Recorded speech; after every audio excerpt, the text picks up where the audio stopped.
En el episodio 267 de Hilando Fino Daily te voy a hablar de por qué el consumo máximo de oxígeno no es un buen predictor del rendimiento en nuestra carrera a pie y tenemos que fijarnos en otros valores o en otras variables. Venga, vamos al lío.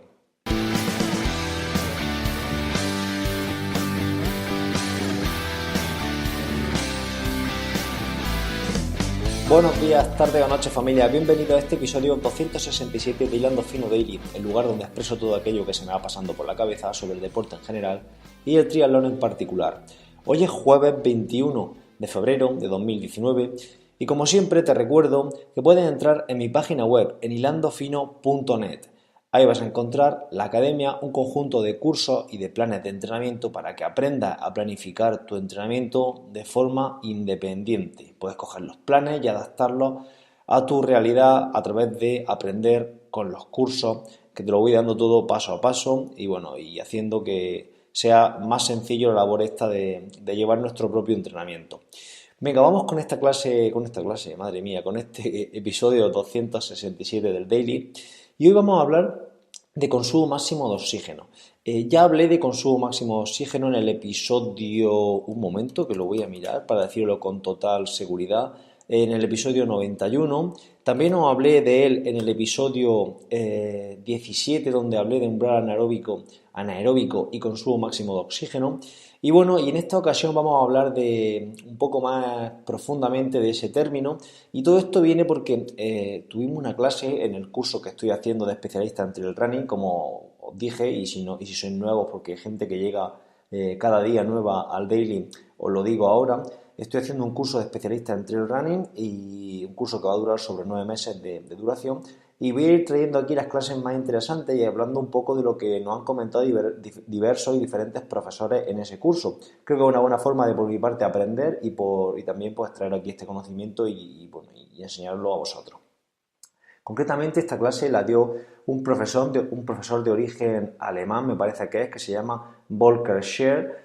Y bueno, este profesor también es investigador y la verdad que se nota que tiene un conocimiento bastante amplio de todo lo que es la fisiología del ejercicio y de lo que es el entrenamiento en trail running.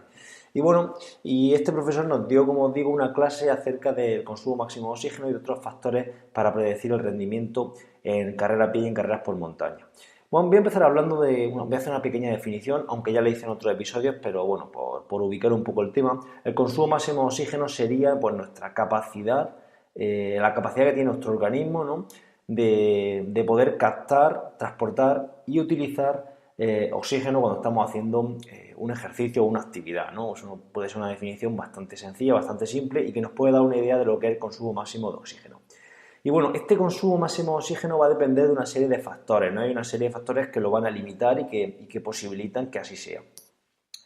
Y bueno, estos factores van en cadena, ¿no? Desde que nosotros captamos el oxígeno hasta que se produce la cesión de ese oxígeno a través de los pulmones hasta la sangre, se transporta y se utiliza a nivel muscular, pues hay una serie de eslabones, ¿no? que van funcionando en cadena y que si alguno falla, pues puede ser que este consumo máximo de oxígeno una vez lo tengamos más alto y por el motivo que sea, pues otro día lo tengamos más bajo y no estemos en condiciones de desarrollarlo de expresarlo en su máximo exponente, ¿no?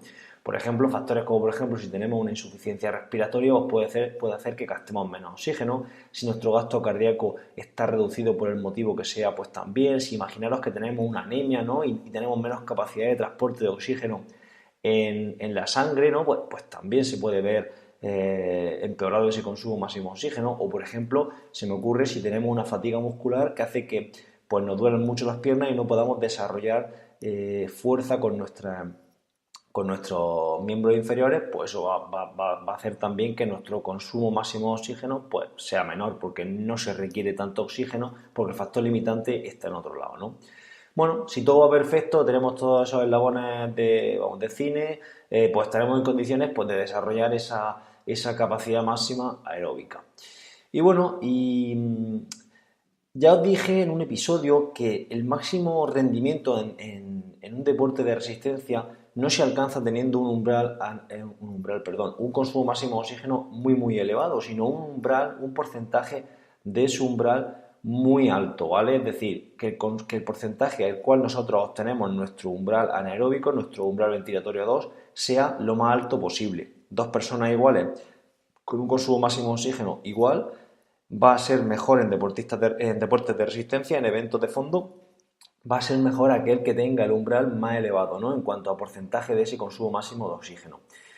Y bueno, y si estamos hablando ya de carrera a pie, este mayor porcentaje en términos de ritmo, de velocidad, ¿no? De ese umbral, pues va a estar súper influenciado por otro factor, que es la economía de carrera. Es decir, cuando somos más económicos, ¿no? Cuanto más económicos seamos, pues más rápido vamos a poder ir a ese porcentaje de umbral, ¿no? A esa intensidad relativa. Y bueno, y en atletas tener un umbral alto en términos de velocidad de carrera, pues como os digo, va a depender de esa economía. Y por eso el consumo máximo de oxígeno no es un buen predictor del rendimiento, sobre todo en carrera a pie, porque nuestro rendimiento, al fin y al cabo, pues va a depender de esa economía de carrera, que realmente no quiero hablar hoy demasiado de la economía de carrera, quiero mencionarla y demás, pero lo que quiero es dedicar un episodio, pues la semana que viene o la siguiente, no sé cuándo lo haré, exclusivamente a esa economía de carrera, a todos los factores que hay dentro de la economía de carrera y cómo mejorarla. Aunque también hablamos ligeramente de ella cuando hablamos del stiffness, ¿vale? Bueno, ¿y por qué digo todo esto? Pues porque se vio que este profesor nos trajo un estudio de atletas, un estudio observacional sobre atletas kenianos y atletas escandinavos y realmente no había demasiadas diferencias en consumo máximo de oxígeno entre ambas poblaciones de atletas, ¿no? En cambio sí que había muchas diferencias o diferencias significativas en la economía de carrera entre atletas kenianos, entre esos atletas kenianos y atletas escandinavos, ¿no? Y bueno, y eso pues nos hace pensar que la diferencia entre rendir y no rendir pues no se encuentra en ese consumo de oxígeno, sino en esa economía de carrera.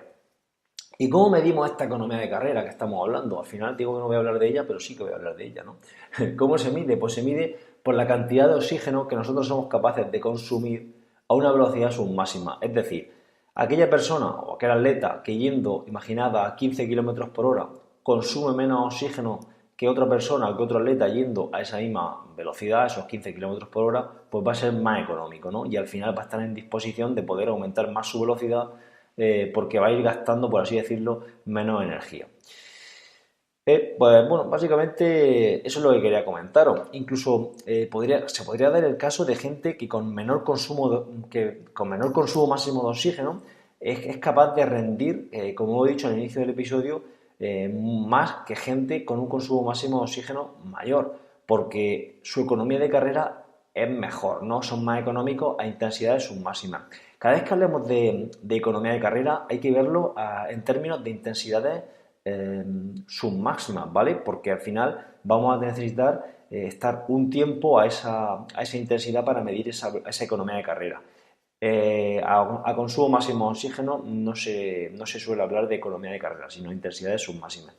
Bueno, y para ir finalizando el episodio, esa economía de carrera pues va a depender de diferentes factores que los voy a mencionar brevemente porque tampoco me quiero meter demasiado en ellos, porque realmente el objetivo de este episodio era relacionar la economía de carrera con el consumo máximo de oxígeno y justificar un poco por qué esa máxima capacidad aeróbica no es un predictor del rendimiento, no es buen predictor del rendimiento. Y bueno, la economía, como os digo, va a depender de diferentes factores, como por ejemplo, algunos de ellos son hereditarios, ¿vale? Son genéticos, como por ejemplo la eficiencia metabólica, nuestra eficiencia cardiorrespiratoria, incluso el entrenamiento, el momento de la temporada, pues va a hacer que tengamos más economía de carrera o menos. Imaginad que estamos empezando o que estamos en nuestro máximo esplendor, ¿no? En nuestro mejor momento de forma, pues la economía va a ser diferente. A nivel biomecánico también va a haber diferencias en la economía de carrera y a nivel neuromuscular también, como cuando hablamos del stiffness, de la producción de fuerza y todo ese tipo de cosas. ¿Por qué os digo todo esto? Porque según ha dicho también este profesor, y yo estoy bastante de acuerdo con ello, mucha gente, sobre todo entrenadores de la antigua usanza, simplemente se fijan en la economía de carrera en términos totalmente subjetivos, atendiendo a términos subjetivos como puede ser mirar a un atleta y ver que corre fluido, ¿no? Y dicen que es económico. Realmente, posiblemente sea económico, pero al final esa economía de carrera también se puede medir. Y bueno, es interesante. De hecho, yo muchas veces también utilizo esa expresión de que un atleta fluye o que un atleta parece que no hace esfuerzo, que va rodando, que parece que va en patines, ¿no? Cuando va corriendo, pero al fin y al cabo esta economía se puede medir y se puede analizar y tiene una serie de factores que en cierto modo no los estamos viendo. Así que nada, esto es todo lo que quería comentaros en este episodio, 10 minuticos de episodio, así me gusta, que no me pase de tiempo.